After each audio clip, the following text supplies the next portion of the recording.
Salut et bienvenue sur ma chaîne. Sí, Mira quién llegó. son 21. Folle. Te vengo. ¿A dónde voy? Salut! Ah, je suis trop contente de revenir. La dernière fois qu'on s'est parlé, c'était à Noël. D'ailleurs, merci d'avoir regardé la vidéo. Peut-être que vous faisiez partie des personnes covidées comme moi qui étaient enfermées dans leur chambre pour le réveillon. Extrêmement beau moment. Étant donné que la ring light va me rendre ouf avec ce reflet dans mes lunettes, on va faire un petit fast forward vers la première chose que les adultes font et qui est grave sous-côté et qui en fait est trop bien. Et miraculeusement, je vais avoir enlevé ces lunettes. Waouh! La magie du montage. Alors, première chose que les adultes font et qui est sous-côté.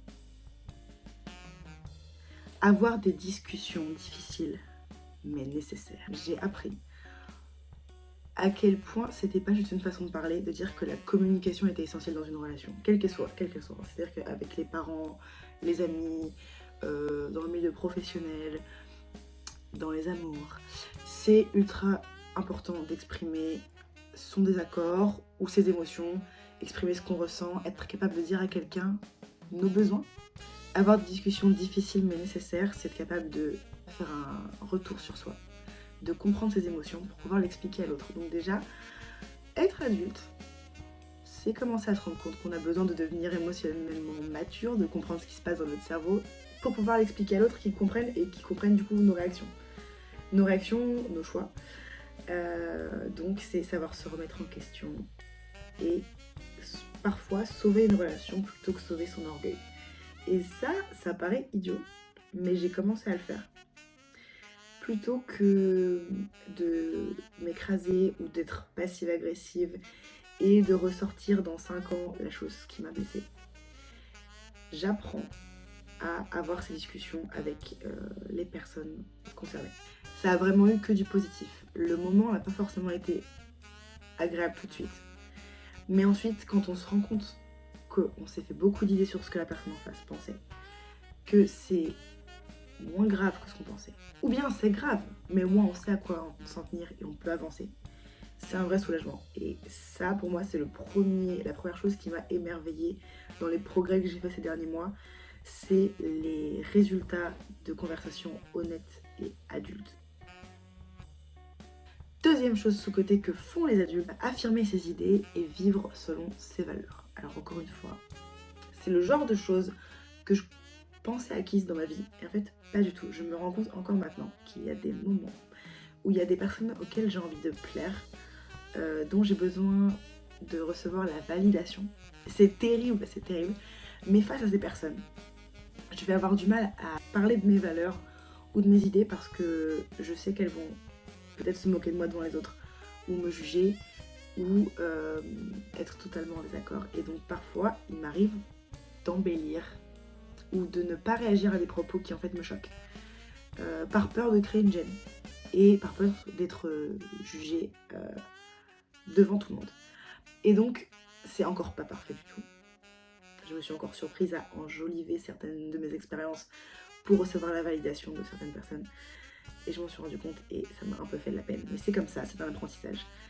Mais voilà, quand on grandit, on apprend à affirmer ce qu'on pense, quitte à installer une gêne et quitte à ce que certaines personnes sortent de notre vie.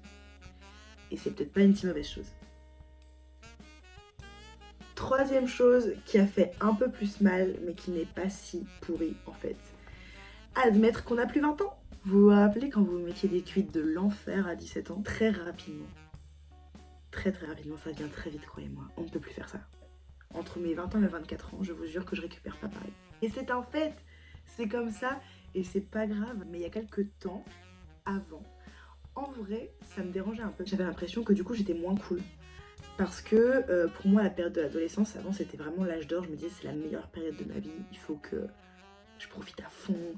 Et profiter dans ma tête, ça voulait dire faire comme les autres. Et donc, se bourrer la gueule et se mettre en danger.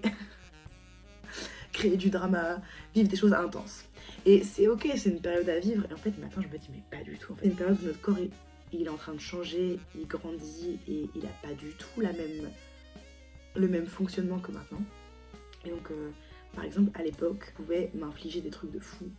physiquement, au niveau de la fatigue.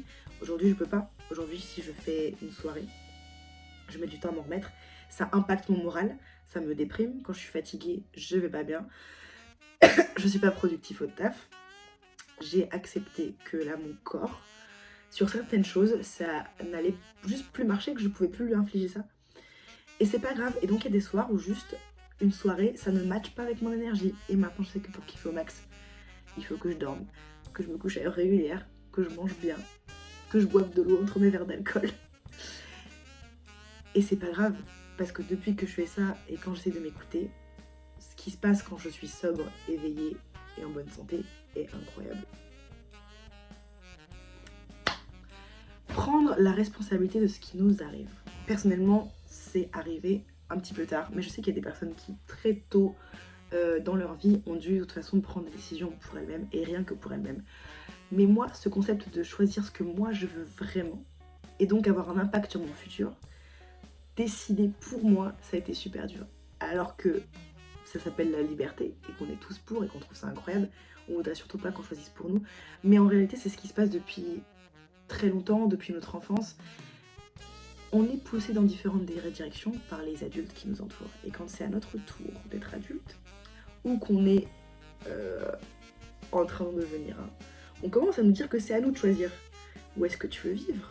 Qu'est-ce que tu veux faire? Tu veux vraiment rester dans ce travail? Tu veux vraiment te marier avec cette personne? C'est l'escalade des décisions à prendre. Et je trouvais ça effrayant. Même moi, il y a une période où on m'a beaucoup demandé, mais qu'est-ce que tu veux toi? Rien que pour toi. Pas pour rendre fier ton entourage, pas pour que t'aies l'air bien aux yeux des autres, aux yeux de la société. Qu'est-ce que toi, toute seule, t'effaces tout ce qu'il y a autour, tu veux faire? C'est la question la plus terrifiante de toute ma vie. Je n'avais aucune idée. Et honnêtement, la réponse n'est pas encore claire, mais elle l'est un petit peu plus. Donc moi, je trouvais ça pas forcément positif. Je trouvais que c'était le genre de choses qui m'arrivaient dans la vie d'adulte et dont franchement, j'aurais même passé. Et en fait, quand j'ai commencé à le faire et j'ai commencé à prendre mon pouvoir, il s'est passé des choses top. Parce qu'en fait, grâce à ça, en fait, de devoir prendre ses responsabilités, on apprend à faire face aux conséquences et à résoudre des problèmes. Il se trouve que la vie, c'est résoudre des problèmes. Et que ça participe au bonheur. Toute notre vie, on va être face à des choix et à des problèmes qu'on va devoir résoudre. Et le bonheur, c'est pas l'absence de problèmes, c'est notre capacité à trouver des solutions et à continuer d'avancer. Parce que c'est impossible d'avoir une vie sans qu'il y ait aucun obstacle qui surgisse. Donc, c'est un apprentissage extrêmement important que de commencer à faire des choix rien que pour soi. Et il se trouve qu'en apprenant à trancher et à choisir pour soi, on va commencer à faire pas mal d'erreurs. C'est inévitable, ça ne marchera pas toujours, mais trancher, c'est la seule façon d'avancer. Et ça, c'est vraiment un très bon apprentissage qui paraît évident, mais qui, encore une fois pour moi, est récent. Et c'est aussi à ce moment-là que tu comprends à quel point personne ne sait vraiment si ce qu'il fait est bien ou pas. Et qu'il y a beaucoup de décisions qui sont prises sur le mode essai-erreur. Genre, de toute façon, il faut bien choisir, donc je vais choisir ça. Je suis pas sûre que ça va marcher, mais il faut choisir quelque chose pour avancer. Et si c'est pas ça, je saurais que il faudra tenter une autre option. Le fait de choisir...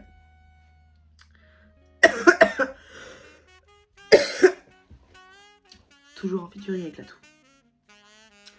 Le fait de choisir pour soi, ça nous rend aussi plus tolérants au changement parce qu'on sait qu'à la prochaine difficulté, au prochain dilemme, on saura faire face et que juste ça fait partie du cycle de la vie.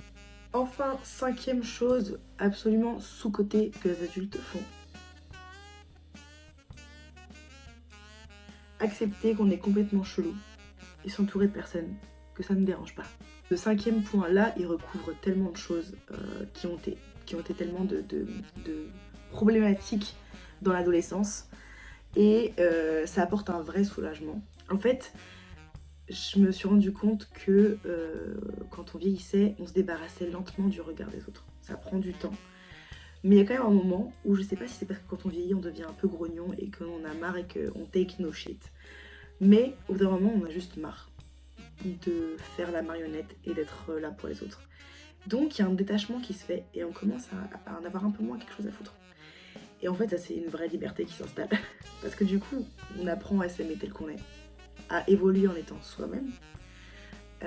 Quand on choisit pensant que les autres nous regardent, ou en faisant comme si les autres ne nous regardaient pas.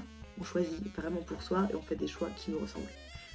Et donc on est entouré de personnes qui nous ressemblent, qui nous comprennent. Les relations sont beaucoup plus saines.